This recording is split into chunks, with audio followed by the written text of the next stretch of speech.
இந்த சர்ச்சில் நம்ம பார்க்க போகிறது ஸ்கொயர் ரூட் கண்டுபிடிக்க போகிறோம். கொடுத்துருக்க கொஸ்டினை பாருங்கள். Root of 7x² + 2 into root of 14x + 2 divided by x² - 1/2x + 1/16. So ஒரு ரூட்டுக்குள்ளே ஒரு வேல்யூ கொடுத்துருக்காங்க இல்லையா, இது இந்த எக்ஸ்பிரஷனோட ஸ்கொயர் ரூட் வேல்யூ தான் நம்ம கண்டுபிடிக்கணும். அது என்ன ஃபார்மேட்டில் இருக்குது பார்த்திங்கன்னா, a + b the whole square ஃபார்மேட்டில் இருக்குது. ஸோ a² + 2ab + b² அந்த மாதிரி ஃபார்மேட்டில் இருக்கிறது நம்ம a + b the whole square ஃபார்மேட்டாக நம்ம எழுத போகிறோம்.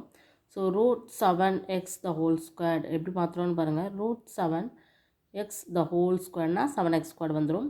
Plus 2 into √7 into √2 into x plus √2 த ஹோல் ஸ்கொயர்னு எழுதணும்னா இதை √7x ப்ளஸ் √2 த ஹோல் ஸ்கொயர்னு எழுதிக்கலாம். அதே மாதிரி கீழே இருக்கிற டினாமினேட்டரை x the whole square -2 into 1/2 into 1/4 plus 1/4 the whole ஸ்கொயர்னு மாற்றணும். So x minus 1/4 the whole square. So அதை அப்படியே சப்ஸ்டியூட் பண்ணோம் அப்படின்னா இந்த ரூட்டும் இந்த பவரும் கேன்சல் ஆகி நம்மளுக்கு இந்த ஆன்சர் கிடச்சிருது. ஓகேவா? ஸோ இதுதான் ஸ்கொயர் ரூட் வேல்யூ கண்டுபிடிக்கிறது.